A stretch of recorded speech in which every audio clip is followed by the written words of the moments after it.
Hi friends, ఈరోజు మనం 9th class Telugu lessons యొక్క రచయితల్ని కోడింగ్ ద్వారా తెలుసుకున్నాం ఈజీగా. ఫస్ట్ లెసన్ వచ్చేసి ధర్మబోధ, నన్నయ్య భట్టు. ఇది ఎలా గుర్తుపెట్టుకోవాలంటే, నాన్న ఇప్పుడు మనకు చెప్తుంటాడు, అలా ధర్మంగా సంపాదించండి, అడ్డగోలుగా సంపాదించొద్దు అని చెప్తాడు. ఓకేనా? నాన్న మనకి ధర్మబోధ చేస్తాడని గుర్తుపెట్టుకోండి. నన్నయ్య భట్టు, నాన్న మనకి ధర్మబోధ చేస్తాడని గుర్తుపెట్టుకోండి. నన్నయ్య భట్టు. చైతన్యం, తాపీ ధర్మారావు. చైతన్యం, తాపీ ధర్మారావు. దీన్ని ఎలా గుర్తుపెట్టుకోవాలంటే, చైతన్యం చివరికి తాపీ ధర్మారావులో కూడా వచ్చింది, కానీ మన డిఎస్సి అభ్యర్థులు రావట్లేదని గుర్తుపెట్టుకోండి. చైతన్యం అనేది తాపీ పని చేసుకునే ధర్మారావులో కూడా వచ్చింది, కానీ చివరికి మన డిఎస్సి అభ్యర్థులు రావట్లేదని గుర్తుపెట్టుకోండి. తాపీ ధర్మారావు. హరివిల్లు, వివిధ కవులు అనమాట. మరి దీన్ని ఎలా గుర్తుపెట్టుకోవాలంటే, హరివిల్లులో వివిధ రకాల రంగులు ఉంటాయి కదా, వివిధ కవులు. ఓకేనా? నెక్స్ట్ ఆత్మకథ. ఎండ్లూరి సుధాకర్. దీని ఎలా గుర్తుపెట్టుకోవాలంటే, ఆత్మకథ నేడులో కూర్చొని రాసుకోవచ్చుగా, ఈయన ఏం చేసినట్టు ఎండలో కూర్చొని రాసుకున్నాడు. ఎండ్లూరి సుధాకర్. ఆత్మకథ ఎండలో కూర్చొని రాసుకున్నాడు సుధాకర్. ఎండ్లూరి సుధాకర్. నెక్స్ట్ స్నేహం, వివిధ కవులు. స్నేహం ఎవరు? వివిధ కవులు కదా. మరి దీన్ని ఎలా గుర్తుపెట్టుకోవాలంటే, మనం స్నేహం వివిధ రకాల వ్యక్తులతో చేయాలి. అంటే ఏ టైంలో ఎవడు ఉపయోగపడతాడో తెలియదు కదా, మనకి ఎవరు మనల్ని కాపాడతారో తెలియదు కదా. సో అలా గుర్తుపెట్టుకోండి. స్నేహం వివిధ రకాల వ్యక్తులతో చేయాలి, వివిధ కవులు.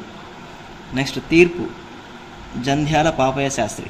తీర్పు ఎవరు? జంధ్యాల పాపయ్య శాస్త్రి.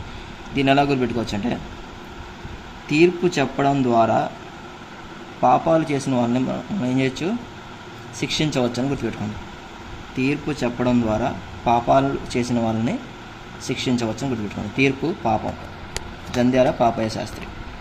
నెక్స్ట్ మాట మహిమ, కొలకలూరి స్వరూపరాణి.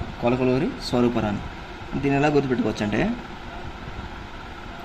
మన మాట స్వరూపం బాగుంటే మనం ఎలాగైనా బతికేయచ్చు. గుర్తుపెట్టుకోండి. మాట మహిమ, కొలకలూరి స్వరూపరాణి. లేదంటే మహిమ అనే అమ్మాయి కైకలూరులో ఉందని గుర్తుపెట్టుకోండి. మహిమ అనే అమ్మాయిది కైకలూరు అని గుర్తుపెట్టుకోండి. కొలకలూరి స్వరూపరాణి. ఇలాగన్నా గుర్తుపెట్టుకోవచ్చు, అలాగన్నా గుర్తుపెట్టుకోవచ్చు, మీ ఇష్టం.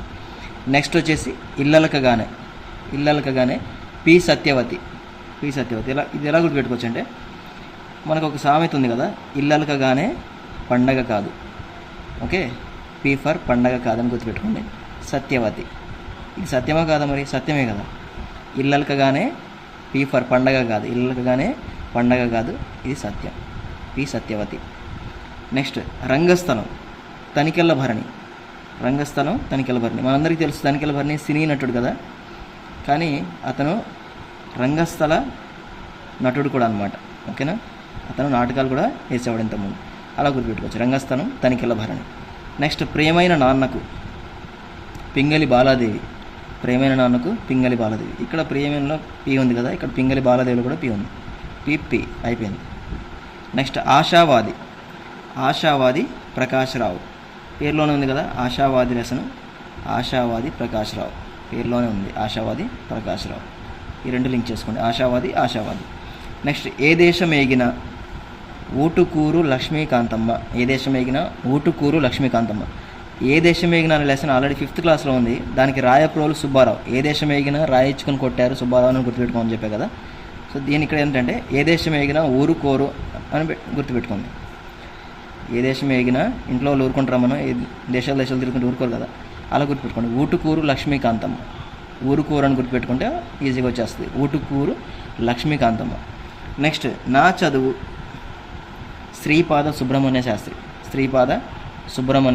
మరి దీన్ని ఎలా గుర్తుపెట్టుకోవచ్చు అంటే, నా చదువు నన్ను నా పాదాల మీద నిలబడేలా చేస్తుంది అని గుర్తుపెట్టుకోండి. నా చదువు, నేను బాగా చదువుకుంటే నా చదువు నన్ను నేను నా పాదాల మీద నిలబడేలా చేస్తుంది అని గుర్తుపెట్టుకోండి. నా కాళ్ళ మీద నిలబడేలా చేస్తా అంటారు కదా, ఇక్కడ పాదం ఉంది కాబట్టి పాదం అని గుర్తుపెట్టుకోండి. శ్రీపాద సుబ్రహ్మణ్య శాస్త్రి. నెక్స్ట్ ఆకుపచ్చ శోకం. David Livingstone. మరి దీన్ని ఎలా గుర్తుపెట్టుకోవాలంటే, ఇక్కడ లివింగ్ అని ఉంది కదా, లివింగ్ అంటే ఏంటి? జీవించడం.